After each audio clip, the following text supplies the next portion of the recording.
It's Monday, it's Monday, it's Monday. Hey YouTube, it's your girl Mika Means, back on the scene with another video. Happy last day of February. Yes, this is the last Monday of the month. This Monday, I want to go ahead and jump right into some healthy skills that we can learn. And the first one I want to start with is healthy communication. We hear it all the time, right, guys? No relationship will last without communication. Just how important the essence of communicating and communicating healthy is to any relationship outside of yourself. So I wanted to give my 5 tips where I started to develop and build some healthy communication skills. I grew up in an environment, home, and even outside the home, my community, where we didn't express ourselves in the way that I desire at my age now. But for anyone out there who wants to improve their communication skills, who want to be heard, and who wants to understand someone and build a foundation with them, I think these tips will help jumpstart everything.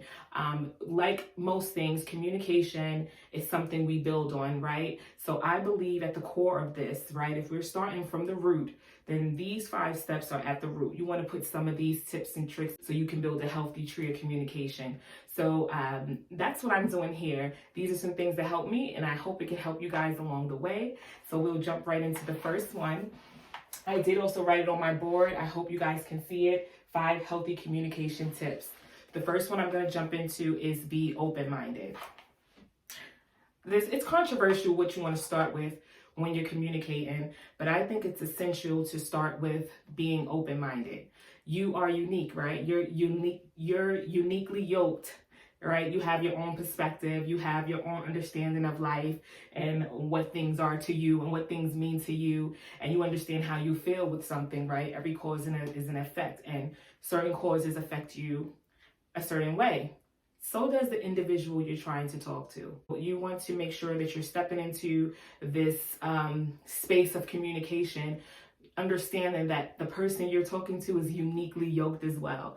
They have their own perspective. They have their own understanding of what something means to them and how it makes them feel. So you want to make sure you open your mind and try to open your perspective to what's about to be said to you. And understand that it may not be how you view it or how you see it, but try to be open-minded to the other person's perspective. So I think being open-minded is top at the list for me, because we tend to either flee from communication if we don't feel like the person is like-minded, or we tend to just overall avoid the person that we're trying to communicate with or have lack of communication with. So if you want to build a healthy relationship or a healthy friendship or a healthy relationship with your family or colleagues, someone that you have to be around, someone you have to work around, someone you have to love because they're a relative, anything like that, you want to be open-minded so that you don't flee from the topic at hand, okay?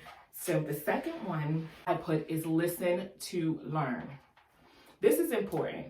I know when I was going to school, or when I hear someone say, don't listen to rebuttal or don't listen to reply, those are good tips. But I think if we go into listening to learn, that will be essential to the success of your communication. So if you first going in open-minded, then you already have your mind open to other people's perspective, right? So now you're in this space where you're trying to learn. You want to learn. You want this person to be a canvas and let them paint their picture for you. You want to learn and understand them. So you want to listen to learn. And with learning comes asking questions. So when you ask the question, that helps you understand the person. It's kind of like when you're in school. When you're learning a tough subject and you don't quite understand, you raise your hand and ask the teacher for help so they can clarify things for you, right? The same thing with communicating. When you're learning someone and you're listening to them and you may not quite understand what they're saying, then you can ask some questions so that you can completely understand what they're saying and completely kind of digest what that means to you and the situation at hand. So you definitely want to listen to learn, guys. The third one I have is have empathy. I put this on here, quick intermission. When I was in college, it kind of boggled me that we had to do an essay about the difference between empathy and sympathy. It's very simple, very subtle. Like, is this worth the essay? I always wondered. But as I got older, I understood the significance of having a clear understanding of those two things, sympathy and empathy. Empathy is very cognitive, right? So you want to have empathy when you're communicating. And that is trying to put yourself in the other person's shoes, trying to put yourself in the situation as they see it, and trying to understand how they feel about it. So you want to have empathy when you're communicating. Then while you're listening to learn, and you're also being open-minded, it'll all come together. It'll all come together, this bigger picture, so you guys can sit together and kind of hash out whatever issues you guys have and come to a healthy, positive resolution. So you definitely want to have empathy. And then the fourth one, we're almost done. This is quick, swift, and smooth. The fourth one I have is be open with your feelings, or be honest with your feelings. That's something I struggle with. Because I am such an empath, I tend to always try to understand how someone else feels. So for instance, if I feel like I was offended by something someone said, and then they explain to me why they said it, I say, okay, I understand. But realistically, that still hurt my feelings. So you want to be honest with your feelings too when you're being empathetic, okay? You want to say, I understand how the X, Y, and Z, I understand why you did X, Y, and Z, but this is how it made me feel. I understand it may make you feel that way, or it made you react in that way. And I completely get it, but this is how that action made me feel. Is there something we both can do so that we can avoid your actions or reactions to something, and also my feelings from a reaction or action of something, if that makes sense? When you're expressing your feelings, be honest. When you're expressing how you feel to a loved one and someone that you're trying to build healthy communication with, just be very honest. And sometimes those honest conversations get very uncomfortable, but the more we practice, the better we feel with ourselves, and the better we feel that the other person understood us, and the better we feel that we came together to come to a healthy resolve. So get through that hump of uncomfortableness. It's very awkward when you're expressing yourself honestly and truthfully, especially if it's something that may sting the other person. So you want to make sure that you are honest with your feelings and also empathetic with others. Last one I have is be flexible. Now, I went back and forth between be flexible and compromise, which we can kind of bowl up in the same kind of category. I say be flexible because you want to be able to compromise. And I think part of compromising and part of the issue with communicating when we compromise is that we are so stuck on how we feel and what we will and won't take that we are unable to compromise with another person. We are like, okay, no, this is it. This is how I feel. This is how it's going to go. And that's it. And that's a form of compromising for some. However, if you're flexible and you can bend and tweak a few things, then you guys can get somewhere. Let's say, for instance, I'm having a conflict with Jada, with my daughter, right? And I told her, hey, your chore is to take out the garbage. And every other day I have to, she's not doing her job. I have to tell her, take out the garbage, Jada, take out the garbage. Now I'm frustrated because I'm repeating myself. She's frustrated because she's taking her time doing it. And then we come and discuss it, right? Okay, Jada, what's the problem? Why are we having an issue with you staying on task with taking out the garbage? And then she comes to me and say, I didn't know how to say it because, again, broken communication.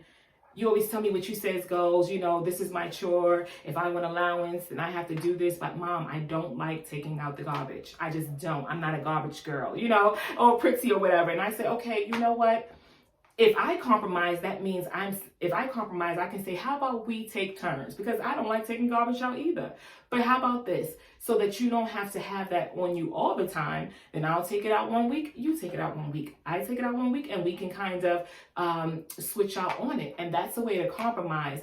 I don't like taking out garbage. She don't like taking out garbage, but we can tweak it a little bit. So we are both happy, and maybe not completely happy, but we came to a healthy understanding that we can both live with. Basically, we came up with a healthy resolution to a problem. It's not all what she wanted. It's not all what I wanted, but I was able to be flexible with the choice. Compromising, I feel like the compromise for me is, okay, if you don't want to take out the garbage, then you don't get allowance. And sometimes that compromise is not always healthy for the other person. And the point of communicating is to build a healthy relationship, right? So it takes two, and we always have to remember both parties. So I hope that made sense with the compromise. I feel like I butchered that, but the be flexible and compromise, I hope you guys got my drift. If not, please leave me any questions in the comment section below. I'll be glad to answer them. I have some more great, exciting videos like this just to help us jumpstart healthy living and healthy communicating and healthy relationships and just overall healthy lifestyle. So I look forward to that. Once we start tackling these small 5 steps, maybe we can jump into more like energy and body language and mannerisms, which I think is kind of more excelled because we have to first learn these core values, right? Anything you plan, it starts from the root. So we can jump into that in a video in the future, but I hope you guys enjoyed. Have a wonderful, productive week. It's your girl, Mika Means. Oh, before you go, don't forget to like, comment, and subscribe. I see you guys next Monday. Peace.